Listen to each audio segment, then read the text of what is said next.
Diskusinya kan tentang antara Centini kekasih yang tersembunyi sama wayang kondom. Nah, Centini kekasih yang tersembunyi itu sendiri adalah bukunya Bu Elizabeth Inandia. Itu sebagai pengantar ya. Tugasnya moderator kan ya cuma mengantarkan. Terus sama wayang kondom itu adalah Slamet Gintono itu mulanya pamfletnya pakai pakai dua gambar itu yang dipakai adalah sampulnya sampulnya Centini yang lama dan lawas dari, terus yang satunya adalah Slamet Gundono yang pakai megang kondom itu wayang kondom deh. Itu pas Bimo Suci itu linknya udah dikirim tuh Mbak Umu. Oh, linknya nonton video fullnya itu bisa sudah dikirim Mbak Umu di email masing-masing. Itu webnya Wayang Kontemporer kalau nggak salah. Sebuah karya besar. Terus kan diturunkan lagi. Yang tahunya anak-anak muda kan cabul dan lain-lain. Menurut seorang peneliti sendiri ini seperti apa, hal-hal kayak ngono kuwi apa pembaruan direproduksi lagi gimana, maksudnya sikapnya jenengan kayak gimana? Malah terus sikapnya ya biasa aja toh. Ya gini, apa maksudnya, Centini itu kan memang salah satu karya apa ya, mungkin karya sastra Jawa besar ya yang cukup dikenal begitu. Nah, yang menarik tentunya nggak tahu ya narasi cabul itu dari mana, tapi kan itu dikenal oleh banyak apa praktisi atau peneliti gitu ya yang di sekitar kita. Nah, sebenarnya juga tidak dipungkiri juga memang isinya Centini juga apa namanya, narasi tentang sedikit berbau seksualitas gitu ya. Jadi romantika anak muda bernama Cebolang ini dia memang memiliki perjalanan hidup sebagai apa ya, pengelana gitu ya, pengelana, dan dalam perjalanan pengembaraan hidupnya itu memang seksualitas ya ada dalam satu perjalanan hidupnya seperti itu. Gitu Mas Jum. Oke. Nah, kan ceta ya toh, ceta wela-wela sebagai pembuka enak banget ya Allah. Ya ini kan apa toh, keterkaitan lebih menjurus kan, topiknya kan keterkaitan antara Centini Elizabeth dengan wayang kondom itu sendiri. Ada sih. Pokoknya kita ikut coba judulnya gue ya. Kalau ada pamflet ya. Ini kan kalau nggak salah tuh ada pentasnya itu yang collab antara Elizabeth sendiri sama Pak Slamet Gundono. Itu ceritanya lebih lengkap. Aku buka dulu ya. Mas Rendra sendiri kan pernah cerita kan, Bu Elizabeth ini untuk pementasan ini kan nganu apa, mencari artis ya toh, seniman yang sedekat mungkin dengan apa namanya, kayak gini, seperti sendirinya sendiri itu kayak Cebolang dari Sukayasa pasti ngapak, ya bahasanya ngapak, dapatnya adalah Slamet Gundono. Sore ini kita akan membincang salah satu teks yang kita kenal dengan Centini begitu ya, tapi kali ini kita akan mengambil Centini yang pasca reformasi gitu. Jadi pasca reformasi itu sebenarnya turunan dari teks Centini setelah masa reformasi. Jadi kita mengalami satu apa ya, masa dalam historis Indonesia itu pernah mengalami satu titik di mana reformasi itu menjadi ruang yang sangat apa ya, kayak titik penting gitu. Jadi kalau ada batas-batas temporal, Maka 98 itu adalah salah satu batas temporal yang penting kita pahami dalam perkembangan karya sastra. Nah, perkembangan karya sastra ini juga sebenarnya diimbangi dalam perkembangan yang lain ya, misalkan karya seni. Jadi ruang politik dan ruang publik masyarakat Indonesia pada tahun 98, runtuhnya totalisme negara ya, Orde Baru, itu membawa penulisan karya sastra ke ruang-ruang baru yang lebih dalam tanda kutip bebas gitu ya. Nah, lanjut.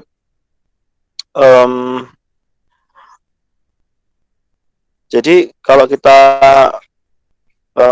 bicara tentang pasca reformasi, yang jelas kita melihat adanya runtuhnya totalisme negara.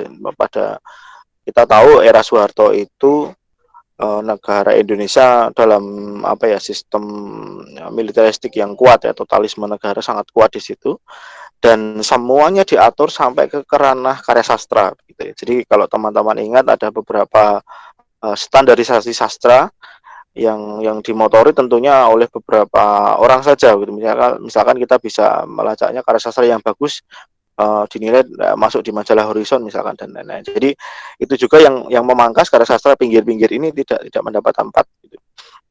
Nah, poin yang kedua, beruntungnya karya sastra Jawa itu adalah narasi mayor yang digaungkan oleh Soeharto gitu. Jadi Soeharto itu dia memiliki kecenderungan karena beliau juga mungkin ya orang Jawa dan memiliki ketertarikan tinggi dengan sastra Jawa dan filsafat Jawa itu. Akhirnya ya sastra Jawa mendapat ruang yang lebih besar daripada perkembangan karya sastra lain di Indonesia begitu ya. Jadi cuma ada karya sastra Jawa dan sastra Indonesia begitu.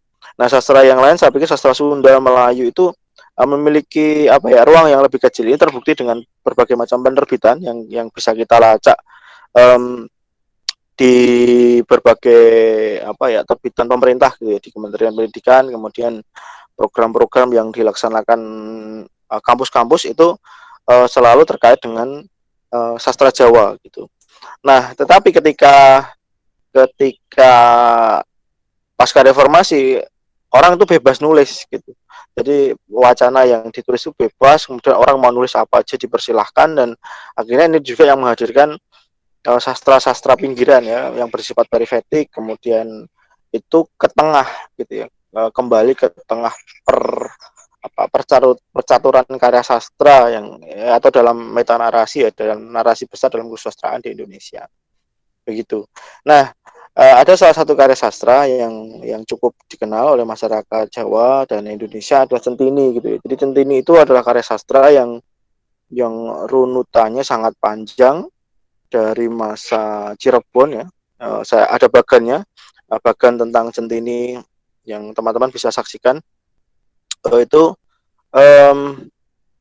kita bisa lihat Centini itu setidaknya dari Kidung Candini itu sekitar 1600-an gitu ya. Jadi dalam metrum Kidung dan monometrum kemudian berkembang sampai ke masa pasca reformasi. Jadi sangat panjang ya perjalanan Centini itu, melampaui waktu 400-an tahun gitu. Jadi saya hanya mengambil 20 tahun terakhir saja perkembangan Centini di pasca reformasi.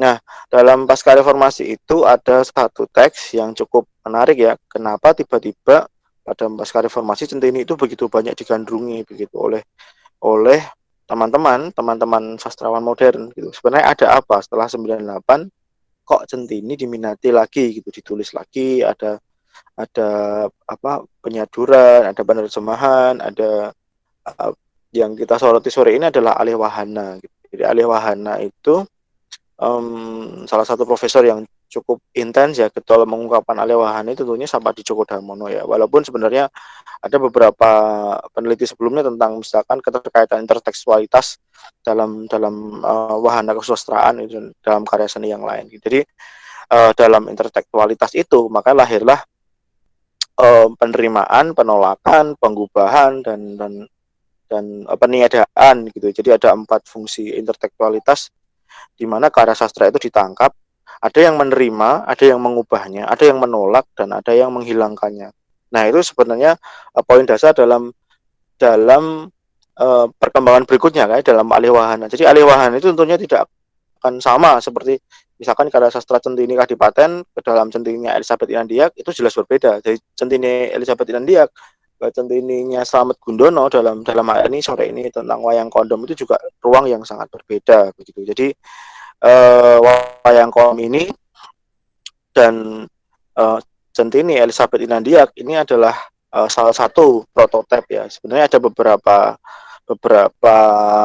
alih wahana lain ya, saya menelitinya dalam tesis saya, itu terkait seni yang lain, misalkan lagu-lagu, terus kemudian ada seni rupa, seni lukis, kemudian ada juga kuliner begitu ya, diwujudkan lagi ke dalam bentuk baru begitu.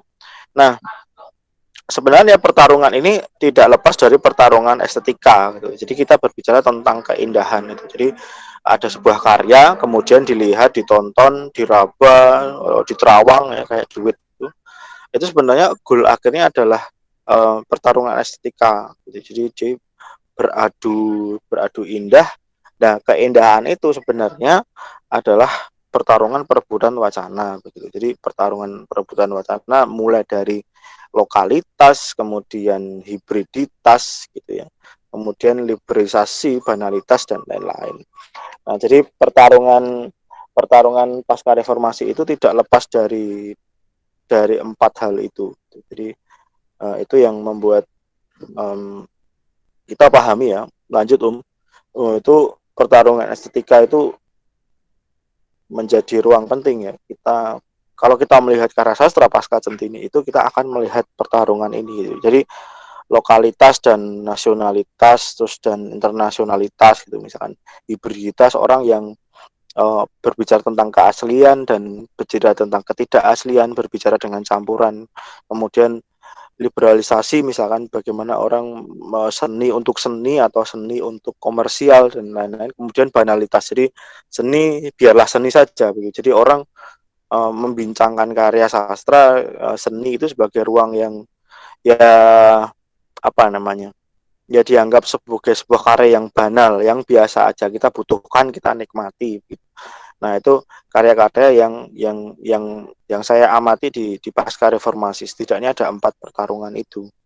Nah, saya sore ini hanya mengambil ruang kecil saja dari 2 karya. Yang pertama adalah karya novel ya, dan karya berjudul Kekasih yang Tersembunyi. Lanjut Kekasih yang Tersembunyi itu karya Elizabeth Inandiak ya. Wah, itu Inandiak. Jadi karya sastra ini sebenarnya adalah gubahan terhadap serat Centini Kadipaten. Jadi Centini itu ada banyak ya, kita cuma mengenalnya Kadipaten. Jadi kalau orang cerita, mungkin mayoritas orang cerita tentang Centini adalah Centini Kadipaten, bukan Centini Jolalen, bukan Centini Joyo Sudirgan, bukan Centini Kepatian, bukan Centini caduran yang lain misalkan. Nah, kita hanya fokus pada Centini Kadipaten yang terakses oleh Elizabeth Inandia dan digubahnya menjadi novel gitu. Nah, itu kemudian novel pertama itu tentang 40 malam satunya hujan, itu ditulis dalam bahasa Prancis, kemudian diterjemahkan ke dalam bahasa Indonesia. Jadi kita mengetahuinya, misalkan karya yang pertama itu buku yang pertama 40 malam satunya hujan itu 2024, kemudian Minggatnya Jebolang, kemudian Ia yang Memikul Raganya ini bercerita tentang Tambang Raras ya, kemudian dan Nafsu Terakhir gitu, ini bercerita tentang perjalanan akhir dari semua anak-anak Sunan Giri gitu. Jadi bagi teman-teman yang belum begitu ngeh gitu siapa sih Centini itu gitu. Jadi di dalam teks Centini itu kita akan menemui 3 keluarga gitu ya. 3 keluarga, yang pertama dari Giri, kemudian ada keluarga di Wonomarta, dan yang ketiga di Sokayasa. Jadi ada 3 keluarga itu. Nah, secara khusus wayang kondom itu dia mengambil buku Minggatnya Jebolang, hanya 1 buku tahun 2005, karena pentas seni wayang kondom juga dimulai pada tahun 2005 gitu. Jadi awal-awal 2005 ada fragmen-fragmen kecil gitu ya yang dimainkan. Kemudian puncaknya ketika pentas di Jakarta ya, di Salihara pada tanggal 20 dan 21 2009. Nah, 2 hari ini nanti teman-teman yang akan melihat di web itu yang tanggal 21. Nah, sebenarnya ada rekaman lain gitu ya. Yang justru yang saya gunakan rekaman yang tanggal 20, tapi konsepnya hampir sama. Ini skripnya jelas Bu Elizabeth sendiri yang membuat, kemudian musik direktornya Pak Dedek, kemudian aktornya ada Mas Hanindawan dan Mbak Lala, presiden sekaligus aktris ya dalam wayang kondom itu. Kemudian ada beberapa musisi dari wayang suket ya, teman-teman wayang suket di sanggar seninya Pak Slamet Gundono almarhum gitu. Nah, jadi wayang kondom itu sebenarnya benar-benar berangkat dari apa ya, dari ceritanya bukunya Bu Elizabeth gitu. Jadi dia kalau dibandingkan dengan Selat Centini yang asli sangat jauh gitu. Jadi ini Centini yang pasca reformasi.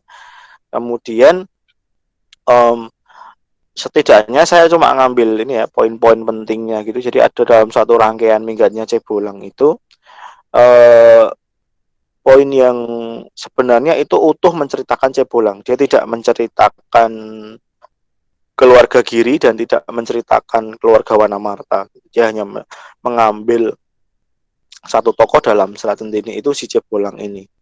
Nah, bagian awal itu bercerita tentang Manggala dari naskah Centini Kadipaten ini karena dia di situ Elizabeth Inandiak dia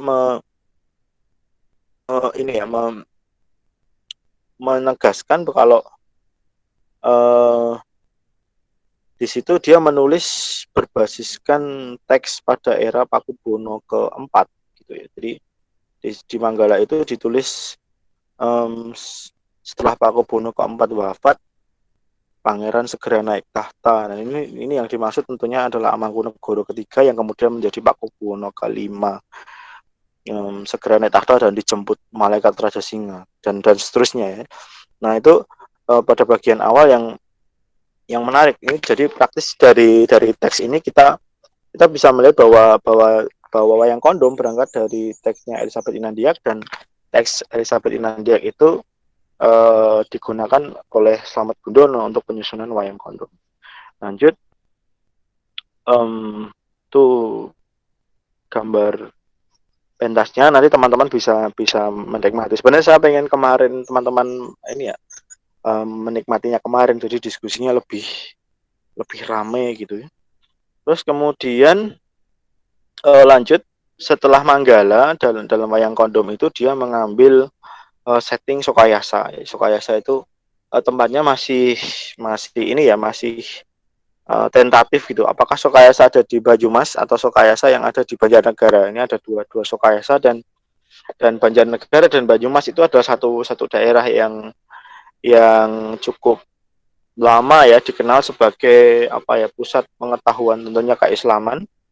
Nah, di dalam teks Centini itu kita bisa menemukan namanya Syekh Akadiyat gitu ya. Syekh Akadiyat punya istri namanya Siti Wurian begitu. Nah, di situ punya anak namanya Cebolang. Cebolang ini yang menarik ya, karena kita amati saya belum melihat pentas seni lain tentang Centini di mana pentas seni yang dia mencari tokoh itu dari tradisi Panginyongan gitu.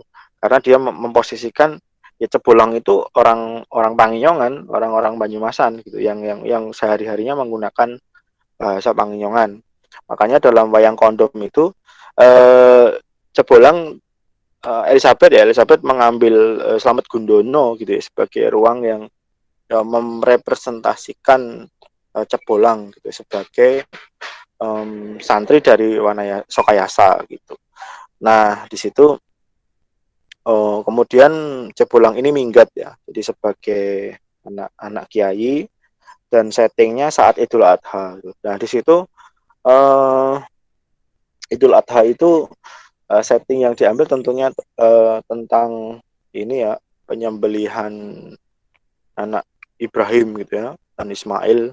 Kemudian dia disembelih gitu, kemudian digantikan domba, dan ada dialog-dialog yang sangat unik di situ, mensandingkan peristiwa apa ya, kehilangan anak si Akadiyat ini dan seperti halnya si Ibrahim kehilangan akan kehilangan Ismail.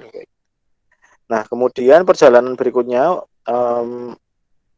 wayang kondom itu setting berikutnya adalah Kabupaten Ngawi, Kadipaten Ngawi. Ini sebenarnya tidak ada di Centini Kadipaten. Jadi ini teks yang baru yang disisipkan Kadipaten Ngawinya baru, gitu, tapi peristiwanya ada disisipkan oleh Elizabeth Inandiak untuk ruang-ruang yang baru gitu. Misalkan di sini ada peristiwa pertemuan Cebulang dengan seorang apa ya janda gitu ya, janda yang sangat cantik begitu di Ngawi. Kemudian eh, si Nyai Demak ini apa ya merupakan orang yang sangat kaya raya begitu, dan kemudian dia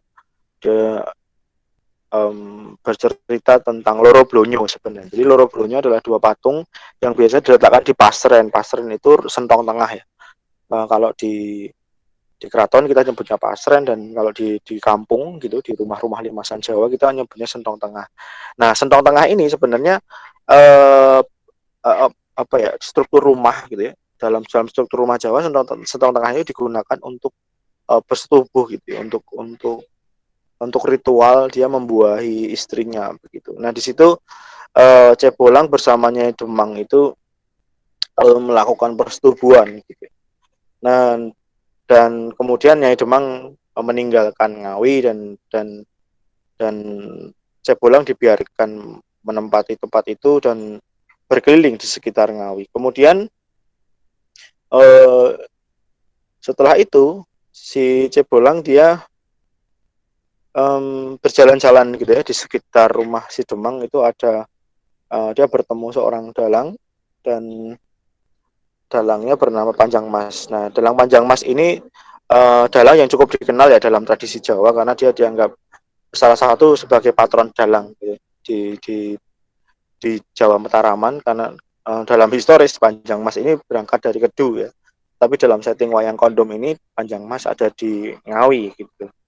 Nah, saya pikir sebagai karya sastra tidak masalah ya. Dan ini menarik karena yang diambil adalah lakon Partadewa gitu. Jadi di Cebulang kemudian menonton wayang lakonnya si Partodewo gitu. Partodewo ini seorang pendeta gitu ya, yang dia nanti adu kesaktian dengan si pendeta Durna. Nah, perjalanan berikutnya si Cebulang itu sampai di Wirosobo gitu ya. Jadi Wirosobo itu sebuah daerah yang mungkin ya hari ini ada di sekitar mungkin Tuban Lamongan lah gitu. Jadi dia dari Ngawi ke utara ke Wirasaba, kemudian di situ dia bertemu Adipati gitu, Adipati Wirasaba.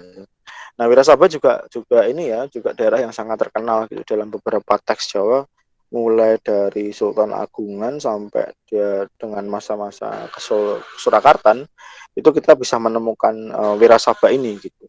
Nah, di situ Cebolang bertemu dengan Adipati Wirasaba ya, sebagai sesama lelaki begitu. Tapi saking eloknya Cebolang ini, Wirasaba ini tertarik dengan Cebolang gitu ya, dan terjadilah persetubuhan sesama jenis ya antara Cebolang dan Wirasaba begitu.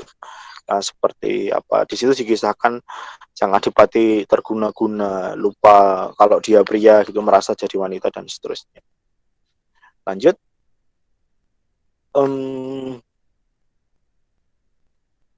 Kemudian setelah meninggalkan Kadipaten Wirasaba ya, karena diceritakan setelah itu si Cebolang ini dikejar-kejar ya oleh prajurit Kadipaten. Kemudian dia masuk ke tengah hutan dan bertemu Kiai Dikara. Kiai Dikara ini lurah hutan. Ini juga posisinya dalam Serat Centini Kadipaten tidak ada gitu ya.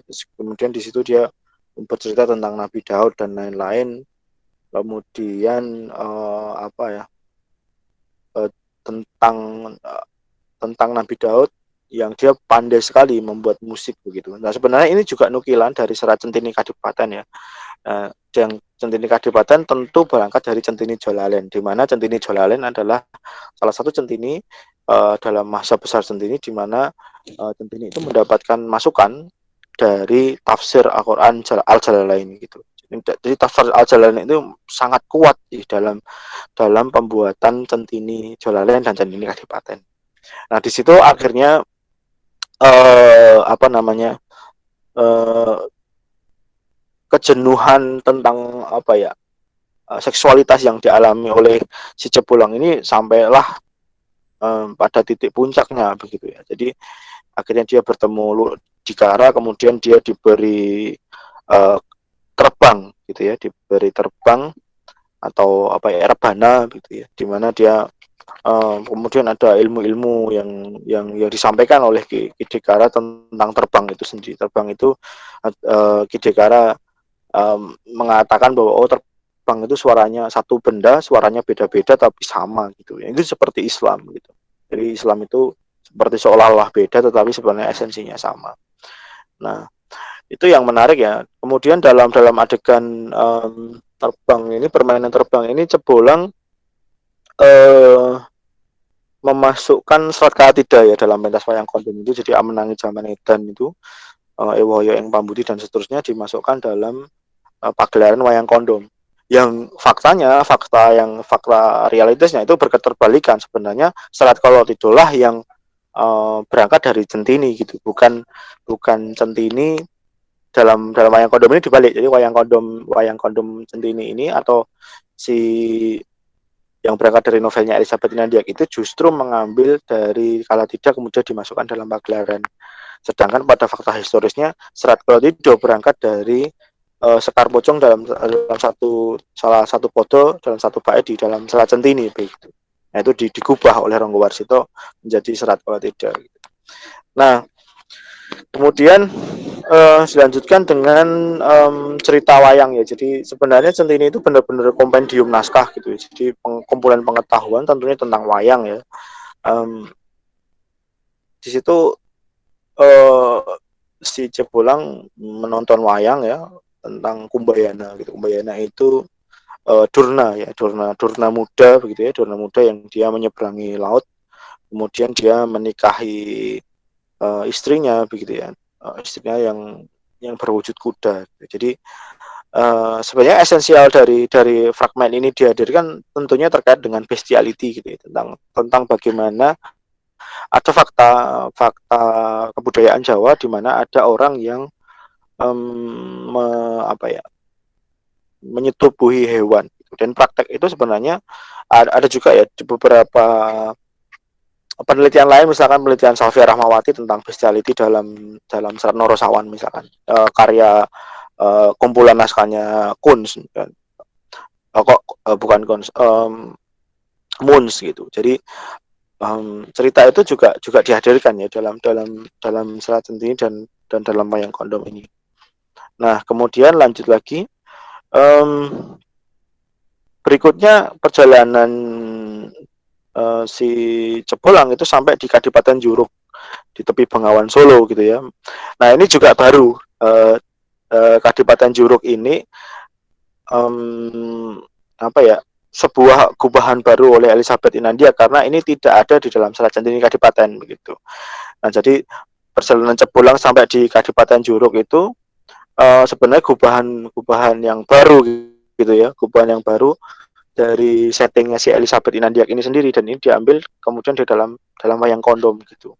Nah di pinggir Bengawan itu kemudian Elizabeth membuat setting di mana pada masa perang candu ya, jadi Jawa di mana jual beli candu di Surakarta itu sangat kuat gitu. Jadi orang bisa beli candu seperti mungkin beli es teh sekarang ya di warung-warung gitu, kemudian ada orang ditemukan madat di mana-mana gitu. Jadi mengkonsumsi candu di mana-mana. Nah di pinggir Bengawan Solo itu kemudian si Cebolang dari kejauhan gitu, dia melihat ada seorang yang tergeletak gitu ya, tukang sampan, yang tukang menyeberangkan apa perahu begitu ya, menyeberangkan orang-orang melalui perahu di Bengawan Solo. Tentu hari ini kita masih bisa menemunya di daerah Sonosewu misalkan, dari Beton mau nyebrang ke Sonosewu misalkan, ke seberang ya. Jadi penyeberangan itu masih ada, dan di sepanjang Bengawan Solo seperti itu kita masih bisa menemukannya cukup banyak ya, di Bojonegoro ada, di Sragen ada. Nah di situ si tukang satang ini madat gitu, dia madat, kemudian dia disimbolkan sebagai ragawiahnya sangat buruk ya, bibirnya lembek biru, mulutnya monyong, berliur, kemudian jemarinya megar, borokan, terus mengeluarkan cairan berbau busuk dan seterusnya. Nah, di situ ada narasi si tukang sampan ini dianggap sebagai prototipe orang yang apa ya, yang sangat berdosa gitu ya. Dia makan babi, dia makan apa, dalam tentunya berdosa dalam dalam sudut pandang keislaman ya. Dan dia terus ditanyai oleh kemudian didatangi oleh 3 kiai, kemudian dia terjadi dialog keagamaan di situ gitu. Nah, sebenarnya setting ini adalah setting dari Serat Gatholoco gitu. Jadi ada 2 naskah yang berbeda juga. Tadi Wayang Kondom memasukkan, kalau tidak sekarang Elizabeth dan Wayang Kondom itu memasukkan Serat Gatholoco ke dalam novel dan pentas seni itu. Jadi ada tiga santri gitu ya di dalam Serat Gatholoco, kemudian dia bertemu seorang yang sangat buruk rupa dan dia berdebat keagamaan. Nah, dalam setting ini, setting kekasih yang tersembunyi ini, si orang yang madat dan sangat buruk rupanya ini adalah Gatholoco gitu.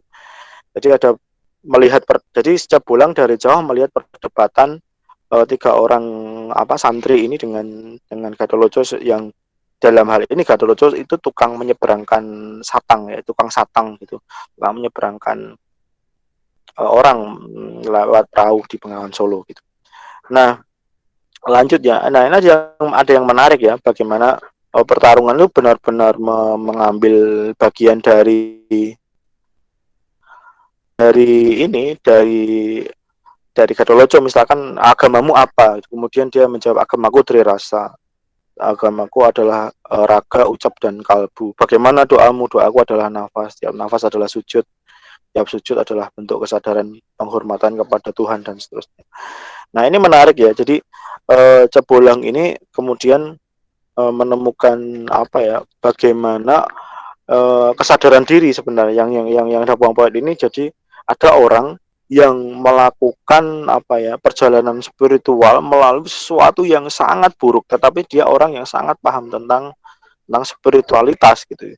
Walaupun itu bertentangan dengan spiritualitas yang ada dalam kisah mayoritas ya, dalam Serat Senti tentu mayoritasnya adalah Islam, sedangkan Gatholoco sebagai antitesisnya gitu ya, antitesis dari tokoh yang non Islam, kemudian dia memiliki penghayatan sendiri tentang ragawiyah itu. Jadi dalam novel pun juga ada satu kutipan menarik ya. Jadi Cebulang, kamu akan menemukan jalan kebatinan melalui jalan kebatilan gitu. Jadi sangat politik ya Elizabeth ini yang mengisahkan ini begitu. Nah, setelah peristiwa di di Juruk itu, kemudian si puncaknya ketika si Cebulang ini berjalan ke Semeru, ke Mahameru ya, ke Gunung Mahameru. Mungkin yang dimaksud tentunya adalah Mahameru di Jawa Timur ya, di Malang gitu ya. Karena nanti dalam teks Sentini dia akan bertemu si Jayeng saya lupa, adiknya si Jayeng Resmi gitu ya, dan kemudian nanti dinikahkan gitu dengan adiknya si Jayeng Resmi. Nah, di situ dia bertemu dengan tokoh gitu ya, yang sangat mampu menguasai ilmu tentang kesempurnaan. Di situ dia mengambil tentang sosok namanya Dewa Ruci ya. Ini cerita wayang yang cukup terkenal gitu, bagaimana Dewa Ruci itu sebagai simbol kesempurnaan ya masyarakat Jawa pada waktu Centini itu dibuat tentunya. Jadi transformasi dari Nawaruci ke Dewa Ruci dan seterusnya itu menjadi ruang-ruang penting yang ditampilkan dalam Serat Centini. Dan di sini juga Cebulang mendapatkan pencerahan gitu ya. Jadi Cebulang bertemu dengan guru ini, kemudian dia diceritakan si guru ini bercerita tentang Bima dan pertemuan Bima dan Dewa Ruci.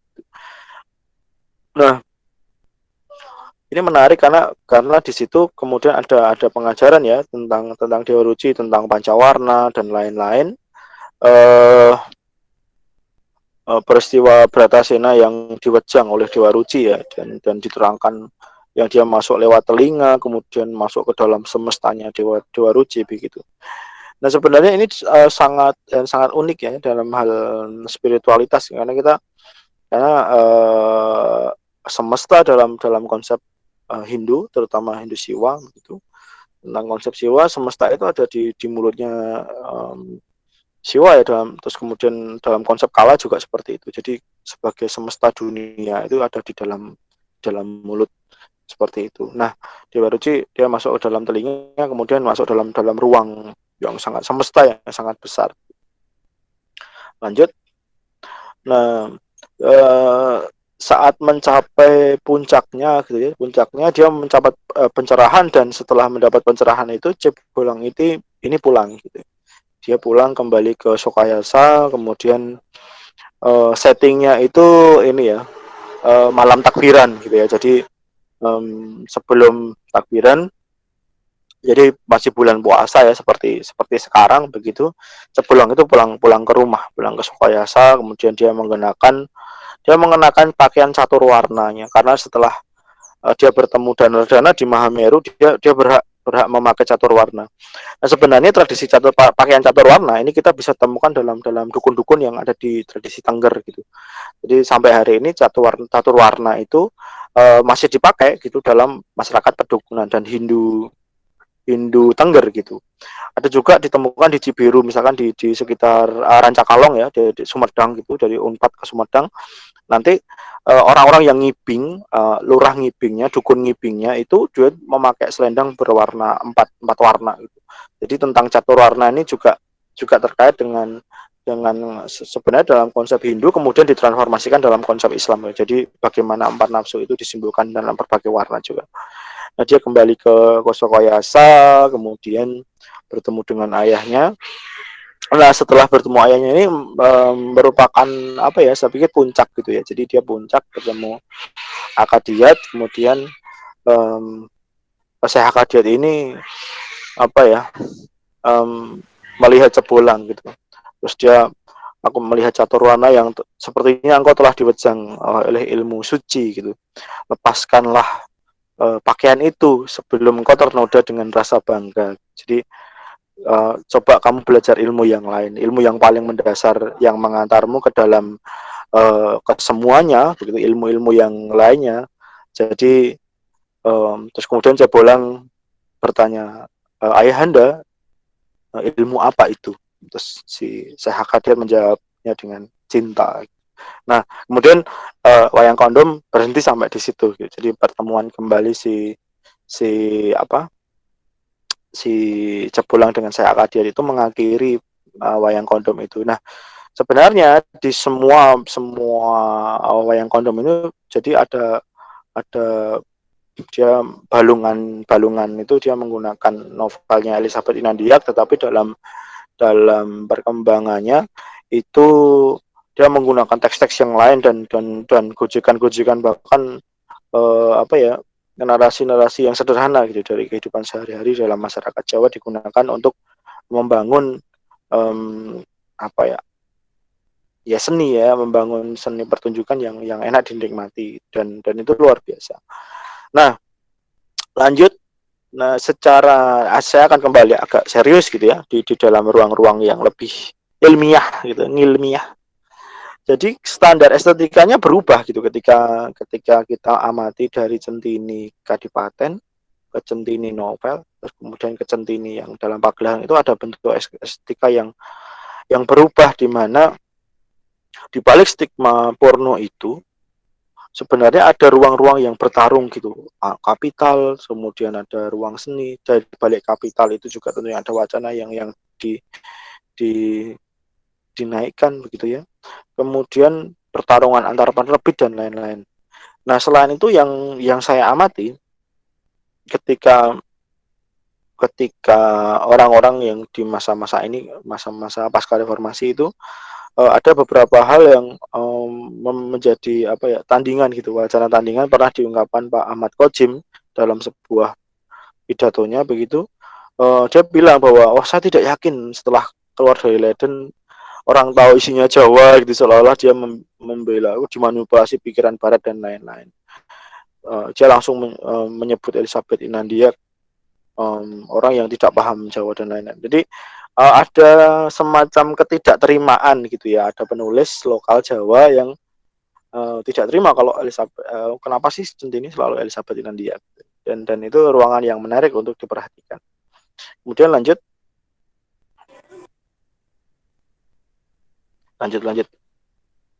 Nah, praktiknya hibriditas ya dalam dalam dalam serat Centini pasca reformasi tentunya adalah eksplorasi yang tentang seksualitas. Saya melihat seksualitas itu benar-benar dieksploitasi sebagai ruang-ruang memasuki karya-karya seni ya, lukisan, kemudian pentas wayang kondom itu sendiri, kemudian di Elizabeth Nendiak juga bagian Mengganya Cebulang ini kan bagian yang sangat apa ya, sangat mengeksploitasi ruang-ruang seksualitas gitu, dan di situ juga yang menaruh minat baca yang tinggi. Tetapi sebenarnya itu strategi yang menarik ya, karena orang akan saya pikir ya di seluruh dunia ini orang akan tertarik ya dengan seksualitas gitu ya. Nah, dia akan tertarik dengan seksualitas, tapi ketika dia membaca Centini yang tentang seksualitas itu, sebenarnya Elizabeth Inandiak sendiri memasukkan ruang-ruang Centini yang spiritualitas dengan kedalaman lumayan dalam gitu ya. Tentang keislaman, tentang agama-agama pinggir dan lain-lain. Kemudian sebagai simpulan, jadi teks Centini baik pra maupun pasca reformasi itu memiliki daya tarik tinggi ya, sebagai order of discourse gitu, sebagai wacana gitu ya, sebagai wacana dalam kebudayaan Jawa. Seperti jadi sangat sangat tua begitu. Jadi kenapa dari zaman Serat Cebolek, Serat Kidung Candini, sampai Candini Kadipaten, sampai era Balai Pustaka, sampai era Orde Baru, sampai pasca reformasi ya, hari ini itu Centini masih seksi sekali gitu diperbincangkan gitu ya. Nah, jadi pertarungan Centini itu tentunya memuat isu religiusitas, lokalitas, dan tentang liberal. Bagaimana gerak kapitalisme masuk dalam ranah-ranah produksi kebudayaan, membentuk formasi praktik, diskursif dalam ruang kulturalnya masing-masing. Nah, ini menarik sekali. Saya cuma mengambil satu segmen dari bagian kecil sekali sebenarnya, dan itu sebenarnya masih bisa dikembangkan dalam kajian-kajian yang lain gitu. Nah, di era reformasi tidak menutup kemungkinan ada wacana-wacana lain yang secara independen, fragmentatif, mistik, dan ahistoris. Nah, itu juga berkelindan dengan ruang-ruang ekonomi maupun non-ekonomi, dan mengukuhkan identitas tertentu. Jadi Centini itu sekarang seperti apa ya, seperti brand gitu, dimana dibalik brand Centini itu orang memiliki wacana masing-masing. Jadi dalam wayang kondom dan novel Kekasih yang Tersembunyi itu jelas sekali bagaimana Centini memiliki sudut pandang yang sangat berbeda begitu ya, bagaimana dia menyajikan ruang-ruang seperti mengeksploitasi seksualitas, tetapi dia juga bercerita tentang spiritualitas dengan kedalaman yang luar biasa. Saya pikir itu teman-teman, sebagai pemantik diskusi awal dari sore ini.